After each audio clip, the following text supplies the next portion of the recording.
Evening everyone. जय.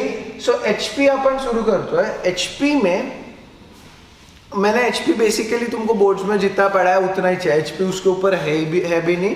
पण एचपीचे मी तेव्हाही म्हटलं होतं एचपीचे काही काही प्रॉब्लेम्स त्रास देतात. सो एचपी मतलब किसका उल्टा रहता है? एपी का उल्टा. ओके. अब क्वेश्चन बोला है the first two terms of HP are 2/5 and 12/13 respectively, then find the largest term. तो कोई भी टर्म निकालने के लिए you need to always always always find TN. क्या निकालना पड़ता भाई तुमको? टीएन. अब फर्स्ट टू टर्म्स म्हटलं का आपण टू टर्म्स घेऊ. एचपी के टर्म्स अपन ए प्लस डी नहीं लेते. एचपी के टर्म्स कसे घेतो? 1/a इज इक्वल्स टू 2/5, ये हो गई first term. And 1/a plus D is equals to क्या हो गया? 12/13, ये हो गई सेकेंड टर्म. ये किसके उल्टे दिख रहा है तुमको? ये एपी के उल्टे. So therefore a is equals to 5/2 and a plus D is equals to 13/12. तो ये दोनों एपी के फर्स्ट टर्म हो गए. करेक्ट.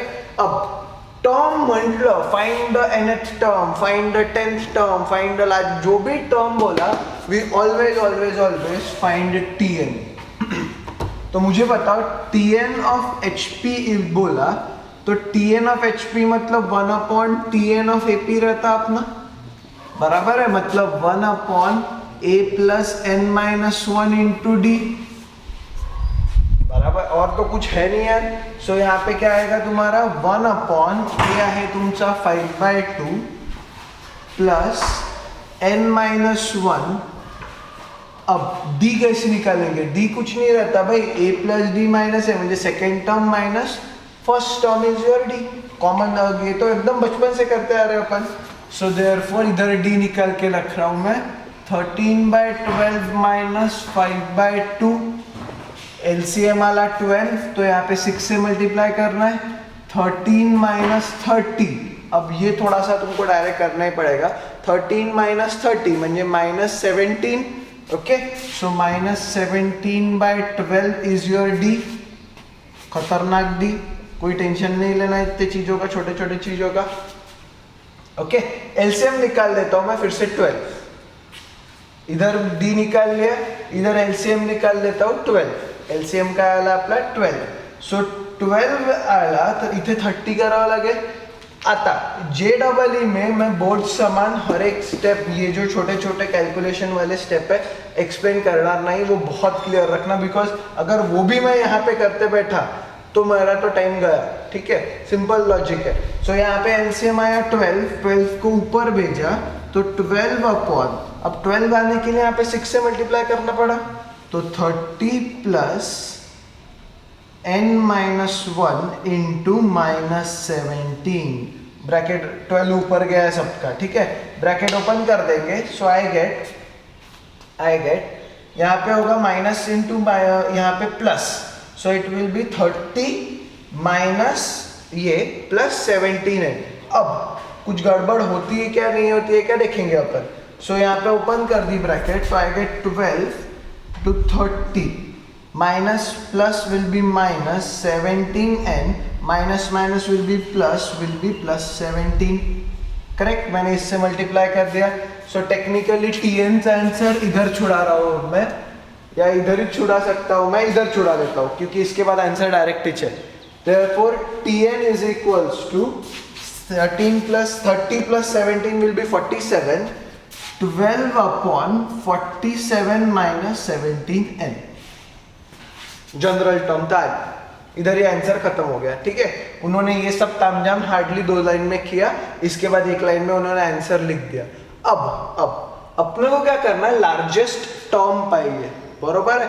मतलब ऐसे टर्म जिसका सबसे ज्यादा आंसर आता है. सिंपल लॉजिक है. आता लार्जेस्ट टर्म म्हटलं if I put n is equals to 1. अब टर्म्स निकालनी चाहिए तो देखेंगे क्या करना है. n को मैं निगेटिव नहीं डाल सकता, ये भी ध्यान देना, क्योंकि बहुत झगड़ते सर n को -1 डालो, n को +-2 डालो.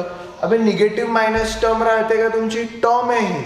ठीक है. तो t-1 टर्म नहीं राहत तुमची. t-2 टर्म नहीं रहती तुम्हारी. t1, t2, t3 these are the terms. So n will be always positive number और 0 से जैसी भी. अब n को 1 डाला तो यहाँ पे आया 47, मतलब चलो n को 0 भी डालो, लो तुम जगाडीच रहे हो ना, तो n को 0 डालो, तो आन्सर 12/47 आलं. 0.00 समथिंग येणार आन्सर, 0.004 च्या आसपास, 48 वगैरे, राईट. अब n इज इक्वल्स टू 1 डालो तो 47 माइनस 17 होईल. 47 माइनस 17 म्हणजे, अब डिनोमिनेटर जितना छोटा उतनी टर्म बड़ी, कॉमन सेंस लॉजिक. तो 47 minus 17, 7 and 0 4 30, correct. So 12/30. Okay, we are getting there. n is equals to 2 डालो, n इज इक्वल्स टू 2 मतलब 17 2 जा 38, 17 2 जा 38, 38 मटो 34, करेक्ट. 34, 47 माइनस 34 विल बी, कितना आएगा 34 मतलब यहाँ पे, तो 47 माइनस 34 विल बी 3 4 1 30, 12/13 मतलब वी आर वेरी क्लोज. तो डिनोमिनेटर जितना छोटा होते जा रहा उतनी मेरी टर्म बढ़ते जा रही. अब n इज इक्वल्स टू 3 डालो, तो बोलेगा सर ये तो जाते ही जाने वाला, कहाँ तक रुकेगा, रुक गया.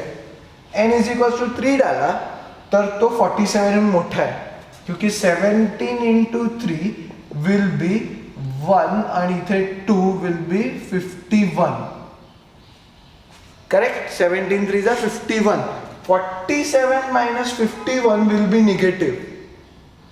इसका मतलब टर्म तो बड़ी हो गई पर निगेटिव लग गया तो छोटी हो गई वापस. So n is equals to 2 will be the largest term. म्हणजे technically second term is the largest term. Second term is the largest term. ठीक है, second term is the largest term. Okay, answer मध्ये second term is the largest term. Next question आहे, if the first 3 terms of sequence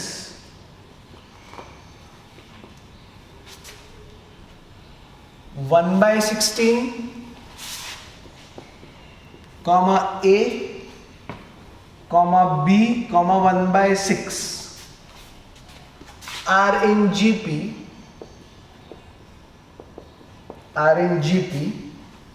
and last 3 terms are in HP. Find A and B. Find A and B. एकदम चिल्लर है. Problem is very simple. अब whenever you are given कि 3 terms GP मध्ये है, 4 terms GP मध्ये है, और बोला टर्म्स दिए हुए हैं, ठीक है. First there are 2 types of problems. First there are sum of 3 numbers and product of 3 numbers ऐसी है इन जीपी, और तुमको 3 नंबर्स निकालने पड़ते हैं. सेकेंड टाइप, जीपी में दिया है और 3 नंबर्स भी दिया है. So whenever such kind of problems in JEE are there, तुमको डायरेक्ट मीन यूज करना पड़ता है. ठीक है, तुमको डायरेक्ट ज्योमेट्रिक मीन यूज करना पड़ता है, और कुछ भी नहीं यूज करना, direct geometric mean and harmonic mean, इसका आपण बोर्डात घेतलाय. सो ज्योमेट्रिक मीन इज बेसिकली, अगर पहले 3 नंबर जीपी में लिखते जाओ आप, 1/16 A B are in GP. So मैंने हमेशा बोल के रखा है जो मिडिल टर्म रहती है वो तुम्हारा मीन रहता है. कह रहा तो middle term is always your mean. इसका मतलब जीपी में तो a² is equals to 1/16 into B. Correct. Geometric mean मधलाचा square is equals to first term into last term राहते. ज्योमेट्रिक मीन तसंच harmonic mean is 2xy upon x plus y. b² is equals to under root of a into C a into B. आपण बघितलं आहे सगळं. Okay, तो अगर नहीं याद होगा तो वापस बोर्ड्स का लेक्चर. इसलिए मैं बोल रहा हूँ जेडब्ल्यू वाले, तुम्हाला बोर्ड्सचे लेक्चर इतके पक्के पाहिजे कि यहाँ पे तुमको समझ में आना चाहिए मैं रेफरेंसेस कहाँ पे दे रहा हूँ करके. Okay, so a² is equals to 1/16 into B. तो मैं यहाँ पे लिख रहा हूँ 16a² is equals to B, equation 1. 16a² is equals to B, equation 1. Okay, now last 3 terms are in HP, मतलब A comma B comma 1/6 are in HP दिया हुआ है भाई। तो HP के हिसाब से मिडिल टर्म मीन रहती है तो 2xy upon x plus Y, मतलब 2 into A into 1/6 upon A plus 1/6। This is your harmonic mean. याला काय म्हणतो आपण? Harmonic mean. ठीक है, यहाँ पे थोड़ा कंफ्यूजन हो सकता है, इसलिए वापस स्टेट बोर्ड का एक बार मीन का वाला टॉपिक देख लेना ना। 1 3 गया, ठीक है। So B is equals to A/3 upon ये 6 इधर है 6A प्लस 1 अपॉन 6, करेक्ट। और कुछ नहीं किया मैंने, सिर्फ सब्स्टिट्यूशन केला, तो 6 ऊपर चला गया तो डिनोमिनेटर का डिनोमिनेटर इज न्यूमरेटर, तो यहाँ पे आएगा A/3 इंटू 6, मतलब ये हो गया 2 upon 6A plus 1। So B is equals to twice A upon 6A plus 1, ये B आ गया तुम्हारा। सो फ्रॉम 1 एंड 2 दोनों का आंसर B में ही है। फ्रॉम 1 एंड 2 दोनों का आंसर B में ही है अपना।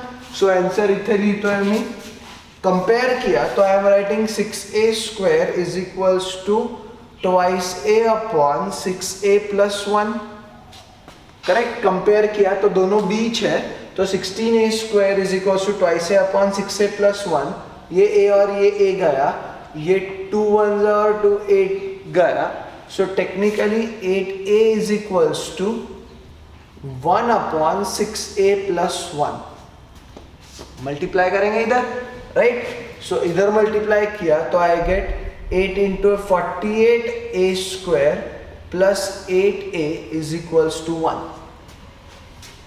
A को बाहर निकालो तो आई गेट 48A, या A को बाहर निकालने से अच्छा और कुछ बाहर निकालते अपन। एक काम करो अपन 8A को इस बाहर रखते, मैंने फालतू मल्टीप्लाई किया, कहीं नहीं, 8A को बाहर रखते तो you get 6A plus 1 is equals to 1, correct, is equals to 1। अब कंपेयर करायला थोड़ा प्रॉब्लेम जाईल। एक काम कर सकते हो तुम, यहाँ पे -1 ला ही सकते हो तुम, कोई प्रॉब्लम नहीं, थे -1 and it's up to you basically कि इसको आप कैसे छुड़ाना। एक तो तुम लिख सकते हो 8A is equals to 1 and 6A plus 1 is equals to 1, but that will be kind of wrong. एक पॉइंट के बाद तुम्हारे आंसर्स गलत आना शुरू हो जाते हैं, दैट्स उसके रीजन अलग है। बट तुमको क्या करना पड़ेगा, instead of solving like this तुम्हाला क्वाड्रेटिक इक्वेशन सोडवाच लागेल। I was avoiding that, but वो अवॉइड नहीं कर सकते अब।